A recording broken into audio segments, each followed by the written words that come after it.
Would you like to start?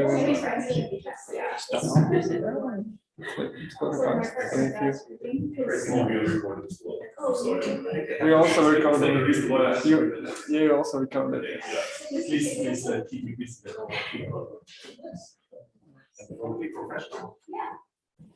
Absolutely. Shall we start?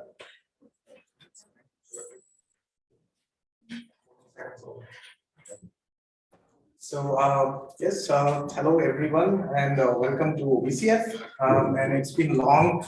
We did something like a physical meeting for VCF, and now we are again. I'm glad that we are getting back to physical meetings, and that's good. So welcome back.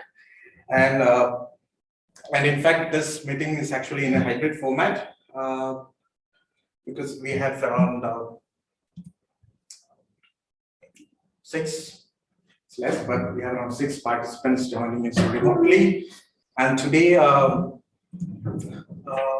we have a speaker who is like very familiar to most of you, Juraj Palenik.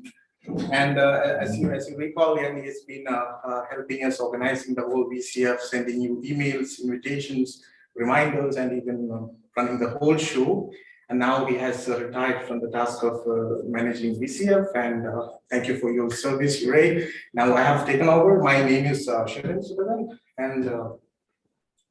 And for those who don't know, Juraj Palenik, and he's today with us as a speaker. And for those who don't know, Juraj, he's a PhD student in the visualization group at UIB. And he has done his master's in computer graphics, and he's done his bachelor's degree in physics from Maastricht University in Brno. And in his research, is mainly focused on applying mathematical methods in scientific visualization. And also, like with his collaboration with the Geophysical Institute, he is actually into developing and validating models of atmospheric convection. And in today's talk, he will introduce us to volumetric rendering of clouds and the physics behind the formation of clouds, and also he will also give a summary of the state-of-the-art techniques that is used in industry. And without any further ado, I now invite Juraj for the talk. Thank you very much. I would like to thank Sharon for taking over. I'd like to get some confirmation that actually the Zoom call does get the audio. So if anyone can send something to do the chat or something, that would be great. Can you start sharing? I will start sharing my screen so that you guys can see my slides. How is this done? Here, green one. Share the whole thing, perhaps. Yes. Amazing. So thank you very much, Sharon, for an amazing introduction, and I think you're going to be amazing in this VCF role. Yes, so today I'd like to tell you something about clouds. Sharon already made a great introduction of what I'm going to talk about, so let's get straight to it. Next one, please. Yes, all right, so this is a picture from my master thesis. I was working on volumetric rendering of clouds, and my goals were to be able to fly through the clouds. I'll get to the problems of this later on in the talk.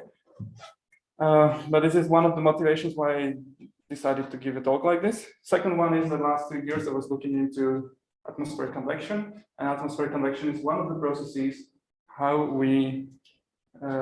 the clouds can be created. And last but not least, I spent some time in the air observing clouds, and recently I also fly with a thermometer instrument and collecting scientific data for analyzing the properties of atmospheric convection. So why should you care about clouds? Well, clouds are amazing, spectacular, beautiful, they are huge, and they're complicated. For a number of reasons. They are, in meteorology, for example, they are very important for the global warming, for the climate simulations, for a number of weather forecasting, because, as you can imagine, these huge amounts of water in the atmosphere is going to affect how the radiation from the sun is scattered around, which parts of the atmosphere are heated more and which parts are heated less, if the surface is going to get enough sun, and so on and so forth. So being able to resolve this is quite important for these simulations. However, it's very difficult to resolve it because of the scale of the processes that are happening there. Maybe more important for us in the computer graphics and the visualization department, clouds are huge parts of any landscape. So if you're going to model a landscape, more than half of your view is going to be taken by the skies. And if it's just plain blue, all right, we have nice weather today, how about tomorrow? And they can very much affect the mood. So here we have a, what we call a happy picture of a undisclosed location. Here we have a little bit more ominous and dark picture. And I hope you get my message here. Clouds can really set the mood of a scene. So a little bit of the physics of the clouds. Maybe we'll start with the classification and give some names to various kinds of clouds that can be found in the skies. The simplest way of distinguishing clouds is based on the altitude in which they can be found. We have a low level, mid level, and high level. The low level are up to 1 to 2 kilometers altitude. That very much depends on the topography and where you're located. If you're here by the sea level, then those cumulus clouds, they start at 700 to 1 kilometer altitude. Sometimes we get cloud base up to 2 kilometers, but it varies with orography. So if you go down to France and you have mountains coming up to 4,000 meters, and the cloud base can be all the way up there. And so this low level, middle level, high level is not finally defined, but it also comes back to the orography and your ground. Okay, so for the low level, there is another distinction, or for all of them, there is like other distinction, and there's stratiform clouds versus cumuliform clouds. Stratiform, from Python, Greek, whatever that is just is a layer. So if you see, I hope, do I have a cursor like this? Oh, great. So here this thing is called stratus, and it's just a layer of clouds. Everywhere is a cloud, it all looks the same. Here to the right of it, the ugly gray one is called nimbostratus. It's a tall layer, so it's the one that rains from. And up here, the less gray one is called altostratus, so it's again a layer a little bit higher up. And then here is a cirrostratus. Oh, oops. Thank you. Up here is the cirrostratus. So cirrus are the clouds that are made of ice all the way in the 10-kilometer altitude, and they also form a layer there. And then we have the cumuliform here on the left. It's kind of a stratocumulus thing. So there's a layer of clouds that are formed of heaps of clouds. And we have this altocumulus, cirrocumulus variants. All the way up, we have the proper cirrus. I should not touch it too much. And all the way on the right-hand side, we can see the one that I'm most interested in. It's the cumulus that can grow into the cumulonimbus one. So this is the process of the warm air coming up, condensing, and then growing and growing and growing into these huge thunderstorm clouds. So I already gave away at least one of the processes, how the clouds can be formed, but let's look closer at this. Here's a picture of a front. A front is a system. It's a what's technical terms? Air mass, which means a lot of air, can have different temperatures. So a lot of air over here on the left-hand side will have much colder temperature than a lot of air on the right-hand side. And this cold air is moving, and this moving is pushing the warm air up. The warm air has much more humidity, and as it's coming up, the humidity is going to condense and create clouds. So this is one of the forms how the clouds can be created, and this is a front.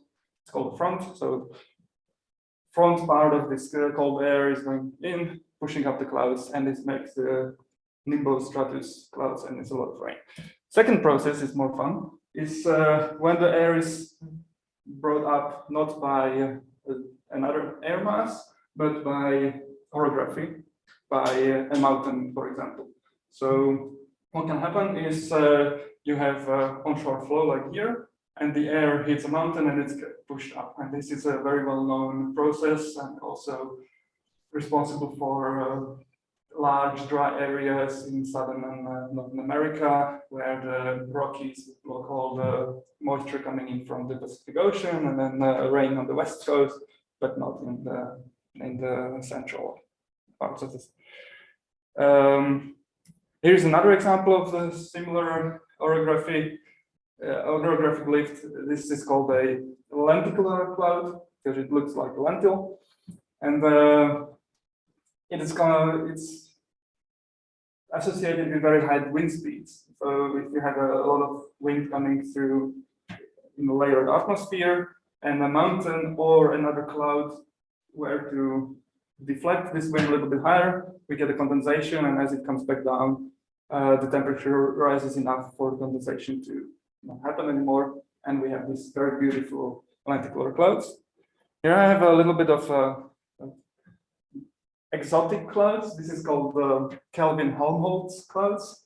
If you have a very high wind speed up, but not so high wind speed lower down, then at the interface between these two air masses, you will have turbulence. So it's and this turbulence will then pull air from the bottom part, and as it comes up, it's going to condense again. So it makes these beautiful wavy shapes. Here's another one called ship's wake clouds. It's created by very high wind speed, again coming on this picture from the left-hand side, and down there under the first wave is an island. So there's a tall island, about 1 kilometer tall, let's say, and as the wind is flowing over the island, it makes ripples in the air, similar to what a ship would do on the water. So if you have a ship passing through a body of water, you'll have this kind of ripples behind it. And again, these ripples in the air are enough to create the conditions for forming and not forming clouds. And my favorite is the cumulus cloud, which is created by the warm air rising from the bottom, hit it from the surface. Right here, we could see the warm air is warm off the mountain side. So as the sun is coming from the south, usually during lunchtime, the mountains are nicely angled towards the incoming radiation. They warm up and they push all the air up. And then we have these beautiful heads above each of the mountain. Here, I'd like to just point out the beautiful flat bottom. That's the condensation level, it's a cloud base, and it's usually very straight. Like you look at the clouds and it's surprising how straight they all are. Top doesn't really apply for the tops. Tops can be really complicated cauliflower shapes and looks like a boiling pot. And if we put enough energy into this system, we can boil up a really huge clouds. This is the one called cumulonimbus. And it can rise up to 10 kilometers and has huge wind speeds, like vertical wind speeds more than 10 meters per second. It has complicated mechanisms where it gets electrically charged, and then you get lightning, you get thunder, and you get all the interesting things. Severe weather, then what it's called. All right, so this was like a short introduction how clouds could be created. Now let's look at how clouds could be created in the computer. So usually if we do something in the computer, it's called modeling. And here is a historical example. It's year 1985. And Geoffrey Gardner made a beautiful picture of clouds. This is done using a technique. So he used elliptic shapes. He used combination of 2-dimensional and 3-dimensional textures. And this is, of course, rendered on a CPU because it's year 1985, and it took extensive amounts of time to render, but it's very impressive, and for a long time we're like, wow. Anyway, so however, this is very artistic and very handmade, and we'd like to have something more automatic. You're lazy computer people. So This is year 1998, and a popular approach would be to use a cellular automata. That means we would take our skies, voxelize it, chop it up into pixels, or in volume it's called voxels. And in each cell, we would put binary properties. Is there a cloud or is there not cloud? And in this paper, they would use a few other indicators for if it's going to grow, if it's going to die, and whatnot. But it's all going to be binary, and then on binary operations on the neighbors, you're going to decide the properties of the same cell in the next step. It's very much like a game of life, the John Conaway's game of life. And it's very much how it works as well. So you just populate your game of life with cloud material, and then you let the game of life evolve the clouds. And here's in the middle, you can see the evolution of the cloud as this game of life would simulate it. And it's supposed to be faster than a full-blown simulation of clouds, which in 1998 we're not very keen on. Or like it was not enough performance to get a full-blown simulation. It will have a drawback of being as predictable as Game of Life, and if you have ever played it, you know it's absolutely unpredictable. You just put one pixel slightly different, and then yeah, from your starship, battleship, whatever, you have just a mess that eats itself. All right, so I've somehow foreshadowed this one already. Computational fluid dynamics. So this is the proper equations of motion for compressible fluids, which the clouds are made of. And well, it sounds very easy. Well, all you need to do is just put in the physics equation into the system, and voila, clouds rise. The drawbacks of this approach are it's computationally expensive. And not so much today, this is the year 2002, and today I believe we would be able to run these things quite efficiently. But if you ask Stefan Bruckner, unfortunately couldn't make it today, it's awkward and very complicated to set up these simulations such that the shape comes out as you expect or as you'd like. So from the art director's perspective, if someone tells you, I'd like to get a cloud that looks like a skull, you're making a movie for an unknown franchise, and then, well, you need to be very proficient in computational dynamics physics to be able to set up a system that simulates a skull. So no, this is very physically based, but it's lacking in the flexibility of when the art director comes in and you'd like to make defined shapes.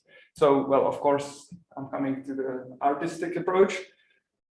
The artistic approach is to, well, create your predefined shapes as you'd like them, and then put textures on it. So this is from the movie Puss in Boots. That's 2002, I believe, like a year after Shrek. And they made this really nice scene. Maybe I think I should have time for clicking here and see what happens actually. Okay, this happens. Maybe I can make it bigger. Yes, maybe I can make it even bigger. Almost there. Yes. So this is the landscape that you saw on the picture already. This is, of course, animation for a movie, which means this is not real time. It takes days to compute this thing, especially the part where they were running around inside of the clouds and throwing up puffs of cloud material. That is a very expensive simulation to compute through, and then to shader and render. They have a really nice approximation for the multiple scattering. I will get to the multiple scattering later, but they solve wave equation propagating through this geometrically defined shape to approximate the length, the travel that the light is going to travel to get to wherever in the volume it is, and that we use that for lighting. But I'll get to it later. So this is polygonal model approach. Here's a recent work. and is very much related to what I'm also studying. So it comes from 2017, and on the top left, what you can see is something called SKUT. SKUT is a name for looking at sounding data.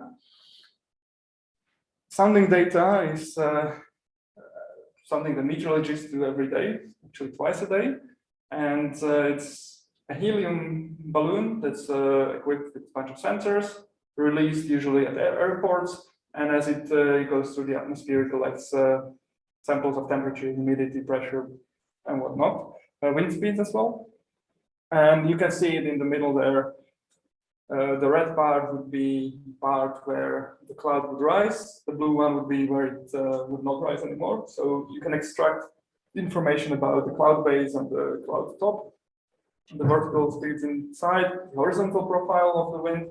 So how much the vertical profile of the horizontal wind, which means how much is it going to blow sideways at any given altitude.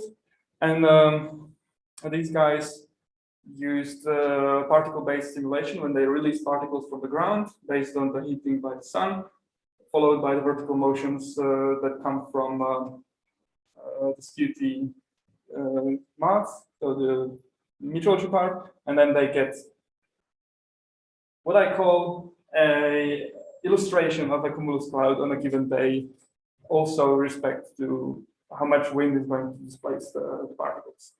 You can, for example, notice the not so well-defined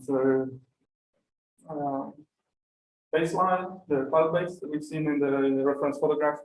But it's a very impressive work nonetheless, and it's like some improvements can be made, but this is a direction that could help both the meteorologists and the game developers, depending what you're after.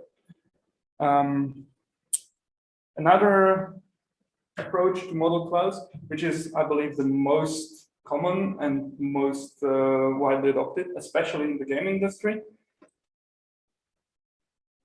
This is again the most recent work that has very good results. It's been published in 2018, and the purpose of procedural modeling is we don't really care about the physical realism. We'd like it to look good, and we'd like to be able to very easily control how it looks like. So the procedural models are a bunch of equations, but quite complicated equations, hopefully with as few parameters as possible to define what I'm after, and then the math takes care of the rest. Very common approach in this procedural modeling is to use noise textures or noise functions, which are mathematical equations that give you like semi-random or quasi-random data. And then from this random data, you get your shapes. What is really unique about this work is that they animate their clouds, which means, and they don't do it by this simple, okay, we're just going to blend between our parameters and show everything in between. They run a solver that also takes into account the topography of your landscape, which means okay, so this procedural thing would usually work that I need to specify my parameters for each point.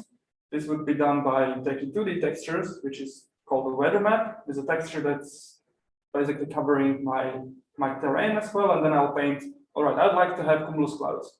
Goes into the first channel of the texture, they're going to be here. Then you take your texture, and oh yeah, I'd like to have some cirrus clouds as well. Let's put them over there, over here in the other corner. And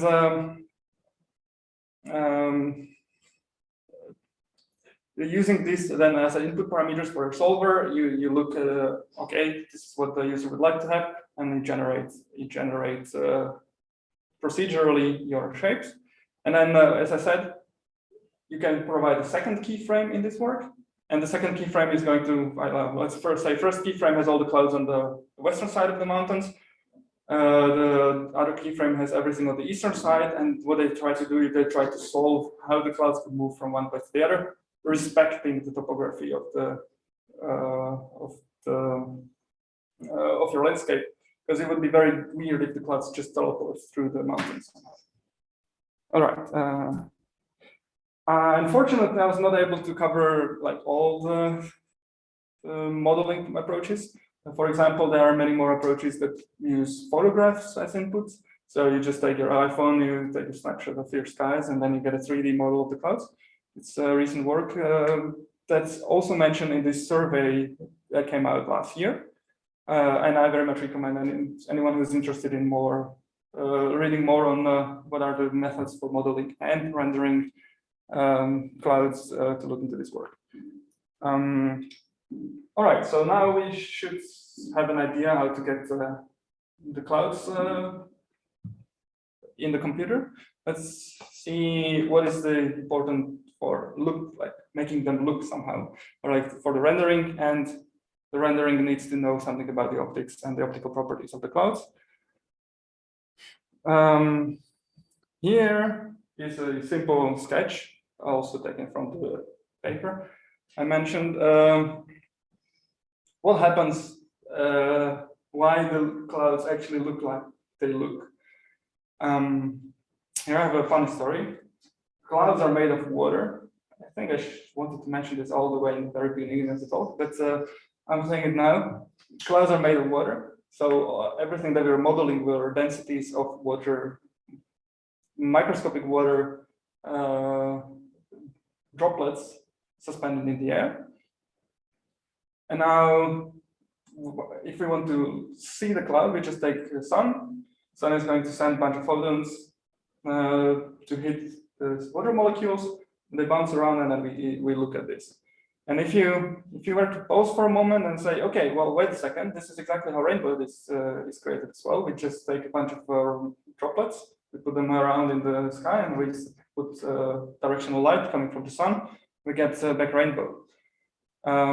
So this is something I'd like to clarify in here just in a second. So what happens here is, yes, we get the light coming from the cloud by multiple scattering in the cloud, and that's also why it's very difficult to render it in computers.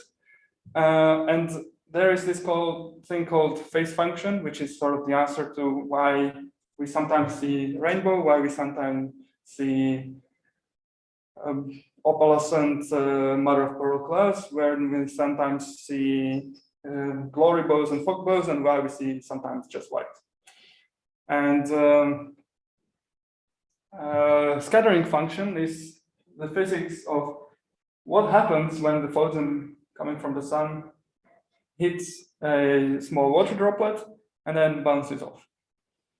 I'm quite sure that many of you have heard of Baron Rayleigh, who came up with this explanation for why the sky is blue.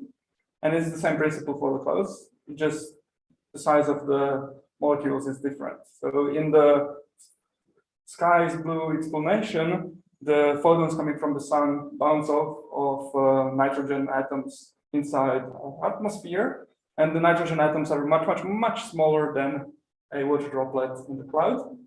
So but the light coming from the sun is the same wavelength, so they're going to interact differently. How they interact with the molecules is shown on this picture with a red circle, meaning if you have green light, which is about 535 nanometers, hitting a molecule of nitrogen in the atmosphere, is going to scatter in all directions almost uniformly. So it's a little bit more forward, a little bit more backward, a tiny bit less sideways. The wavelength dependency is what gives the color, saying, all right, everything goes into different directions with the same likelihood. However, the likelihood for actually scattering is much higher for the higher energy particles, which is the blue light versus the red light, which is less energy, less likely to scatter. So they go through unobstructed and scatter once in a while, and the higher energy ones scatter much more often. Now we come to the scattering in clouds for the water droplets, that is governed by a function that is called a me function. Me function is named after Mr. Gustav Adolf Fedor Wilhelm Ludwig Me. He is actually contemporary with Einstein and all the other geniuses. He published his work in 1904. This is when everything else happened in physics, and quantum mechanics was pioneered and whatnot. But he did a very difficult and important calculation of what happens when an electromagnetic wave, using classical equations of electromagnetic field, comes and interacts with a spherical particle. And then what happens there? So the computation is all classical. There's no quantum mechanics effects in it, yet it still does this incredible difficult patterns that you can see up here, top right, the blue function. So the blue function says if, and this very much depends on the wavelength of the particle. So if the wavelength is approximately same size as the particle, so the diameter of the particle is the same as the wavelength of the photon, then it's the most complicated behavior, and it most likely will go just straight. But if not, it's going to scatter sideways towards the front, and it has also well, somewhat crazy pattern coming backwards. So at different angles, it will come with different likelihoods, different intensity. And this is very much dependent on the wavelength of the particle. So which means if we were to change the wavelength of the light coming on the same size particle, these backward angled whisks here would move around, meaning it would be a slightly different angle for red light than it's for a blue light, which means why it's tagged here as a fog bow at the bottom plot, saying that's the part of the fog bow because, well, the wavelength dependence can be most likely observed there, most easily observed there. So if you look for on the clouds with the light, with the sun behind your back, you might see this small circular rainbow. A small circular rainbow is created by this effect here. So yes, the clouds also have a rainbow color, but only when the particles are nicely aligned. What happens most of the time, they just bounce around using this distribution function, but they bounce so many times that they create perfectly diffuse light. All right, so here's a picture from just outside of our department. You can see the wavelength depend, like if you, through a very narrow patch of clouds, it's possible to see the rainbow because if only a single scattering effect is dominating the scattering, they will diffract and they will spread out based on their wavelengths, and then you will see the rainbow. However, what happens at the bottom of the picture, these rainbows are scattered everywhere, and these blue and red lights, they mix so much that you get to see your white, or you see the color of the incoming light. So this is a little bit of the physics of what happens inside the clouds. Here is the mother of pearl clouds, which is even more difficult than me scattering, because what you need to do here is you need to solve the electromagnetic wave propagation through an ice crystal, which is not a sphere anymore, which is what made it possible for Gustav Me to actually calculate anything, but it's a hexagonal shape, and we use computers to solve this. This phenomenon happens mostly when light is entering the hexagonal ice crystal from the short side and comes out of the long side.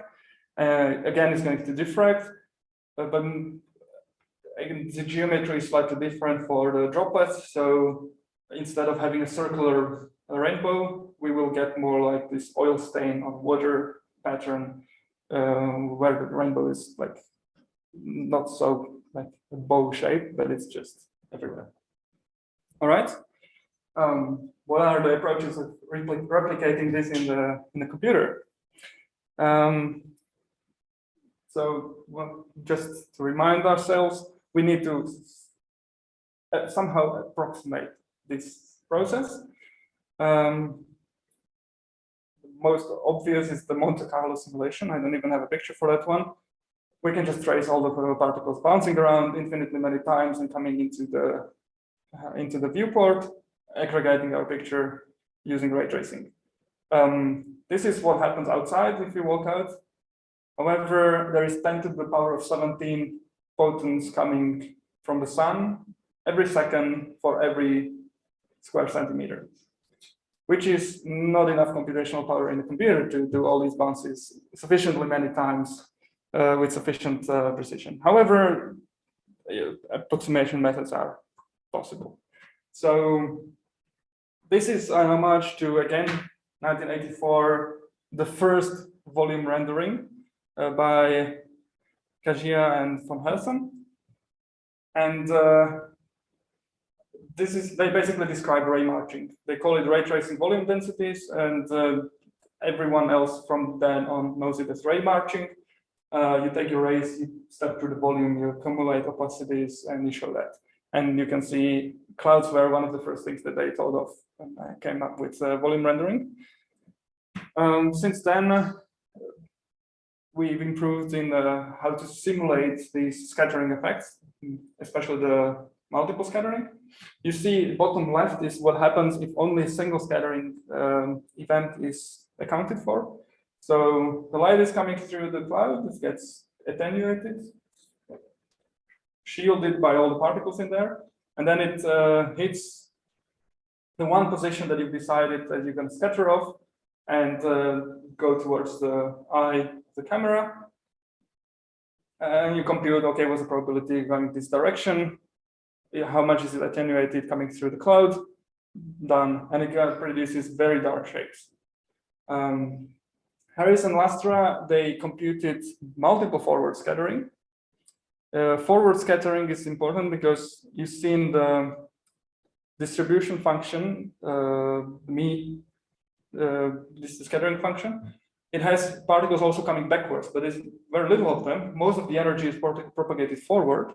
However, by discarding this backward scattering, they can't get their fog bows and rainbow colored effects on the clouds. They can only get this forward propagation of light. And if it's isotropic, which means in all directions it goes the same way, we get these kind of boring looking gray clouds on the top left. But if we take into account anisotropy is exactly what we see in this Mie scattering, where more light goes forward than it goes sideways, then we get the silver lining effect behind the clouds. So this was really like important work. However, it says real time down there. It's real time, but it's not dynamic. The forward scattering, the multiple forward scattering in this thing is pre-computed, and then imposters are used to render the scene in real time, but you cannot change the light direction. You cannot change your clouds around. You cannot develop them. You cannot animate them. So there's the drawback of this method. However, then we have a different method. It's also very important work by Antoine Butor, who worked in Ria in France. I think it's Grenoble. And he worked with Nayab, who is also still working on clouds till today. And this was a really nice work. So Antoine Butor has a PhD thesis on how to render clouds interactively. And then what I did is, okay, I think we don't care about the inside of the cloud. We're gonna approximate the scattering inside by statistical function, and we will care about only what happens on the surface. So in their model, they used geometrical models, as you see on the top left. They enhanced the geometry with some volumetric noise functions, and then they run a huge simulation of Monte Carlo scattering through a slab of cloud. So they take a cloud material. And I propagate light through this cloud material, and they get statistical properties of how does the light propagate through cloud material, if it's a uniform cloud, and then they use that to approximate multiple scattering inside of the cloud volume. It was kind of a work ahead of its time because they came up with statistical description. Today we would just feed into neural network and try to get the simulation using that. But they got interactive results with that technique. Here's another example of what can be done. That is photon mapping. That's what I mentioned, that is 10 to the power of 17 photons coming in.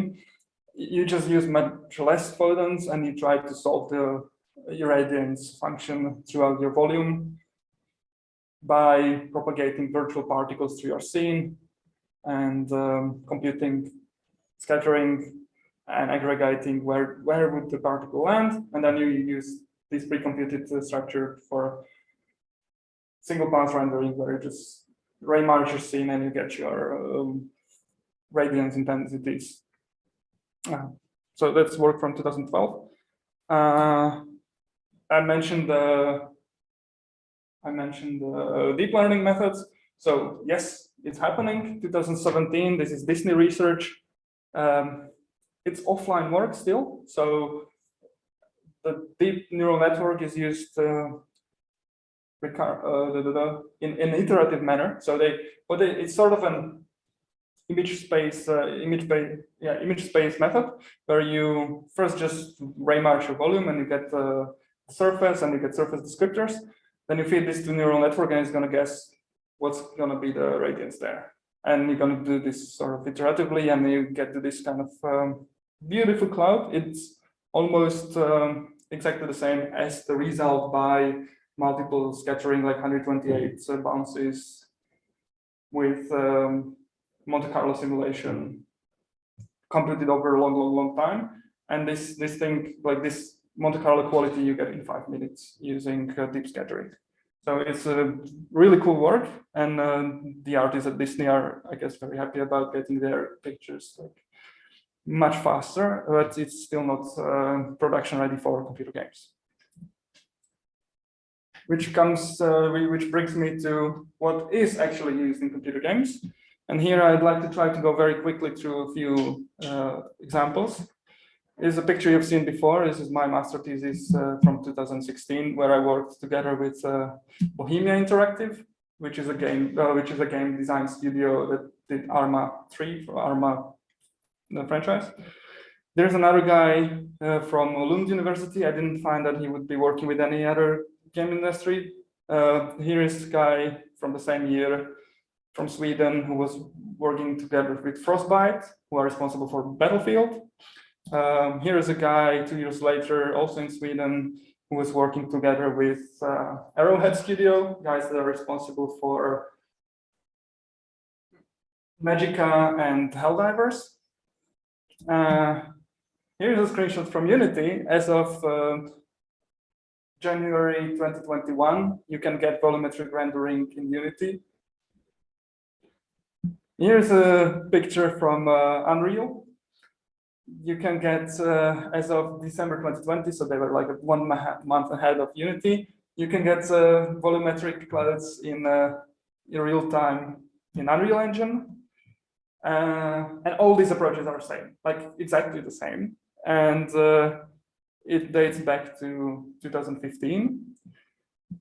So here I'd like to put the credit where it's due, and it's Andrew Schneiderman, who in 2015 on SIGGRAPH presented their approach for volumetric rendering of clouds in Horizon Zero Dawn. Horizon Zero Dawn came out in 2017, but in 2015 he already did like detailed description of how exactly they did it. And it took only 5 years for the rest of the industry to catch up and get it into the game engines. So this video is taken from his presentation on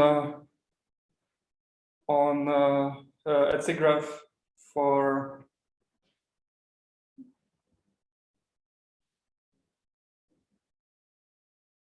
there would be some rain sounds right now because There's rain coming through. Anyway, so this is the approach for modeling that I mentioned with the procedural modeling. You can see on the bottom left the weather texture, which has 3 channels. One channel is for the cloud coverage, the other channel is for cloud type, and the third channel is for precipitation. So you just paint rain, you paint cloud shape, and it's going to show you what you hope to be cloud. It's the shapes are generated procedurally using Perlin and Worley noise. So an example of a combination of Perlin Worley noise is top right. It's computed using ray marching method. Ray marching method is the thing from 1984 by Kojima, so nothing novel there. Just the first ballsy ones to actually use it for a game. Here is on the bottom right, you see the sketch of how the samples are actually taken. They use adaptive step size. So outside, they first detect if they're inside of the cloud with big leaps. Once they hit the cloud, walk a little bit back, go with small steps through the cloud. They take 6 randomized samples towards the sun to sample the shadows. And the only reason they were able to get into game is they reproject in a grid 4x4 pixels. They reproject everything except for 1 pixel. So they update only 1 pixel in this box, which means you might get a little bit of ghosting, but all their clouds were far above, away from the user. And if you move the camera too much, if you move the camera, it doesn't change too much. Also, the temporal evolution of the clouds is slow. So it's a really nice heuristic to speed up the computation. And they did a really cool thing. They came up with their own version of how to approximate the int scattering in the clouds, which is an exponential function that says the more you in, the more light is diffused and it's int scattered. And this is an example of a rendered cloud using their method in Houdini, and it's what you can find in any other game engine. So if you go to Unity and you see the powder slider, it's referring to what they called powder sugar law, saying the powder sugar looks like this. Let's approximate it with an int scattering with this function. It's a really nice work. So I mentioned I did a master thesis this thing. So I took their approach. I'm not talking about this, and I turned it into, well, the far and away was kind of easy, and I wanted to fly through the clouds. Then I had to ramp up the number of samples, the frequencies were getting off, so I was going through with having adaptive step size, which was adaptive to the first one, which means the closer up details were sampled more often than the far away thing, and they would be also adaptively sampled through the texture, so the noise texture would get an information about what was my step size and get a lower resolution answer to prevent aliasing. And one of my, what I'm sort of proudest of is this very simple idea that if you're doing any ray marching or any volume rendering, you're trying to approximate an integral to aggregate this opacity. And it's usually used, the usual technique to use is just a simple Riemann integral. You just say, okay, here with this much, and I make this much step, this big step, multiply, sum up, which would look like, I'm trying to be fast here, like for a function like this. Sorry, I don't have a picture there. And what I came up with, like, well, we can just do this with any other integration technique, and we can use trapezoidal rule, and we can use Simpson rule that approximates this integral with quadratics and whatnot. And that actually improved the rendering by a lot, or like at least solved some of the issues that I had in the thing. So if anyone wants to do this, is just like very simple method, and it's very, very usable. I would show you a video of my code, but it looks like I'm really running out of time. So in conclusion, the future is now. We finally got there. We have real-time volume rendering of clouds in computer games. So as of today, you don't have to spend half a year on a master thesis trying to get this thing up and running. You download Unity on Unreal and you get your clouds there. what's the next step is making games that are fully made of clouds, making scientific applications where we get the numerical weather forecast data and we show real time how the clouds look. Because all the shapes we have so far, we're faking those. We're using just noise textures. So we're it's still a lot of work to come into like realism in this sense. Here you can also see the lenticular cloud shapes over different clouds. So this is a combination of several pictures. And yeah, so like now we're just waiting to get all these beautiful effects, fog bows, opalescent clouds and whatnot into real-time applications. So with that, I would like to thank you for your attention and any questions?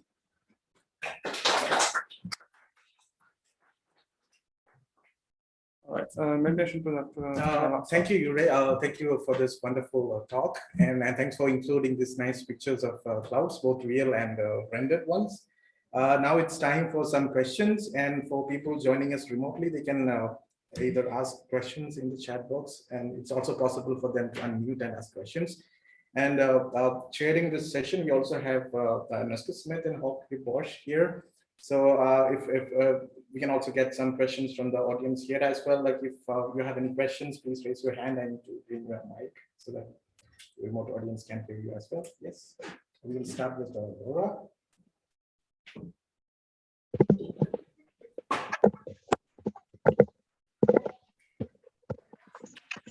sorry for the echo up front. Okay, great talk. That was. Yeah, I think you should come up here and ask your question out through this microphone. It does not make echo. Okay.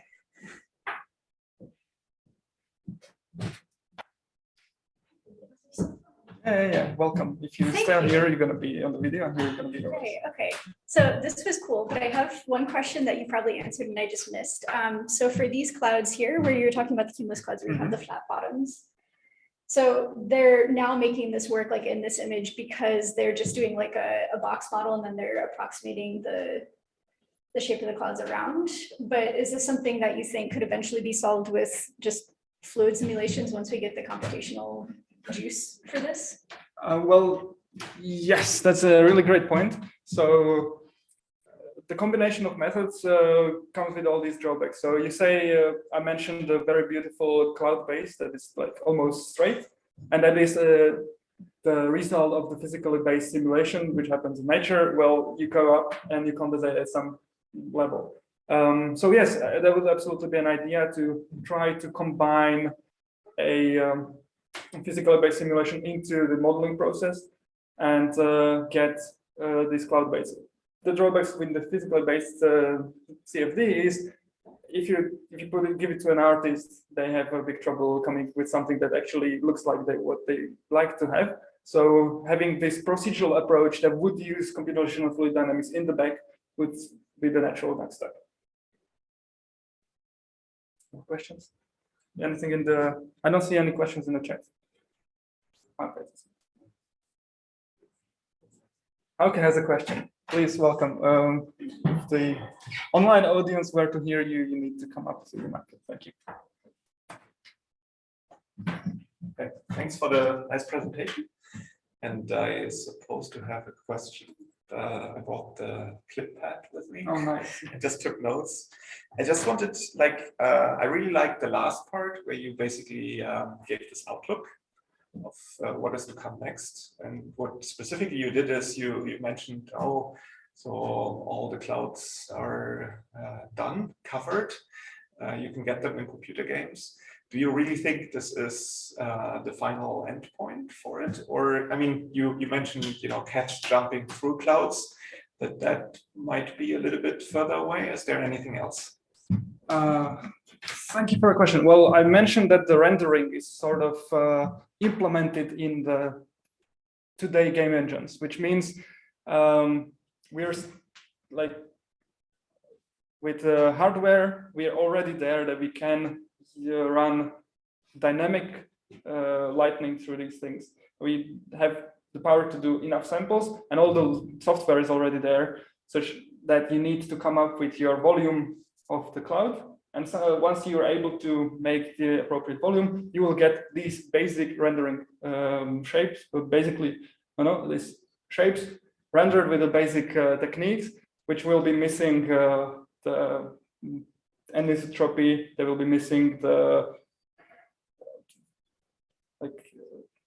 rainbow structured specular reflections and whatnot, but you will see your clouds. And then I think the logical next step is more into the how to make these shapes, because so far we're still faking it with the Berlin noise and Worley noise, and they look sort of nice.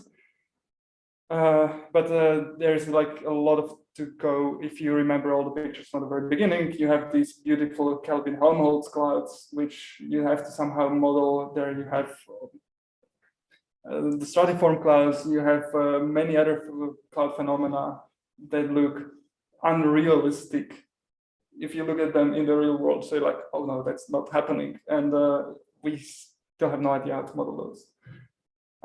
So it's a long way. And then there are all the other applications that I mentioned, for example, the scientific applications where you could, since the basic rendering techniques you can already find in the game engine, you don't have to spend tons of effort trying to come up with this thing. You just hook it up to the scientific application you'd like to have. So if someone is producing his volumetric data, you can render it through this thing, if it's like cloud-like shape that you'd like to have in the end. And there is like unlimited possibilities you could do there. Here, right? Yeah. One more. Go ahead.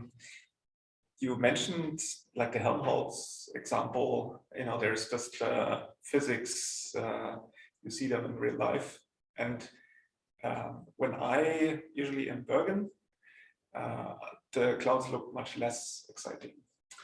So, it's like sometimes you can walk through the clouds, sometimes you can be above the clouds, but they look much more boring. I imagine if you add all the fancy things into these physics, like simulation-derived displays, then computer games might just look not what the real world looks like. What is like a very stupid question, but do you think we're already there? It should be fine enough for any computer game because that's our expertise.